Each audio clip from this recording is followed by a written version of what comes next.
गत 24 घंटे हल्का मध्यम धरण वर्षा अधिकांश स्थान होगा सहित सर्वाधिक वर्षा रेकर्ड करा कटक जिले बांकी ठारे 90 मिलीमीटर रेनफॉल। आगामी 4 दिन हल्का मध्यम धरण वर्षा अनेक स्थान रहा सहित कांभा जगार प्रबल वर्षा होबार संभावना रही। जमीक आगामी 24 घंटे माने 17 तारीख रे हल्का मध्यम धरण वर्षा अनेक स्थान रही सहित प्रबल वर्षा होबार संभावना रही। जमीक मयूरभंज, केउंझर, नुआपड़ा, बलांगीर, कलाहांडी, कंधमाल, रायगड़ा, गंजाम, गजपति और नयागढ़ डिस्ट्रिक्ट रे।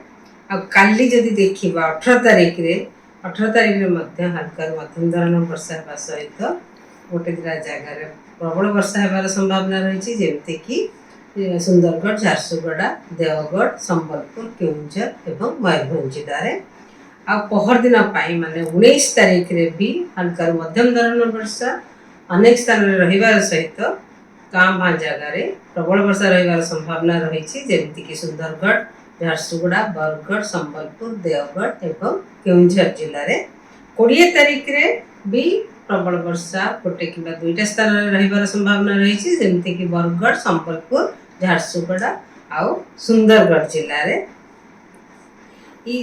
तापर 20 तारीख पर वर्षार परिमाण कमिबार संभावना रही।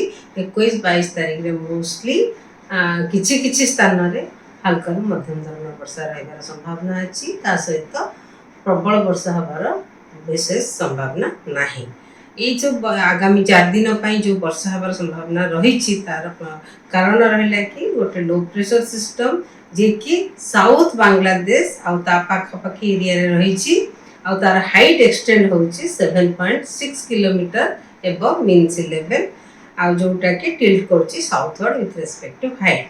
ता सहित से जो लो प्रेशर एरिया टी स्लोली मूव करिवो नॉर्थ नॉर्थ वेस्टवर्ड आउ गोटे वेलमार्क लो प्रेशर रे परिणत होबार संभावना रही। और तार पोजीशन रहबो मोस्टली बांग्लादेश, आर्जेनी, कार्डिनेटिक, वेस्ट बेंगल 19 तारीख सुधा वेलमार्क लो प्रेशर होबार संभावना रही। तापर तार मूवमेंट रहबो north west northward and cross करिवो गांजेटिक, वेस्ट बेंगल, झारखंड एवं बिहार ता सहित UP and adjoining, Madhya Pradesh during subsequent 3-4 days रे मूव करिवो।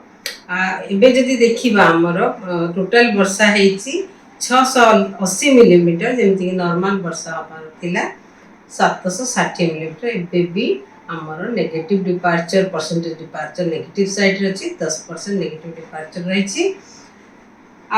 आगामी 4 दिन पई मध्य मत्स्यजीवी मानक पई वार्निंग रहइबो नॉर्थ बे ऑफ बेंगल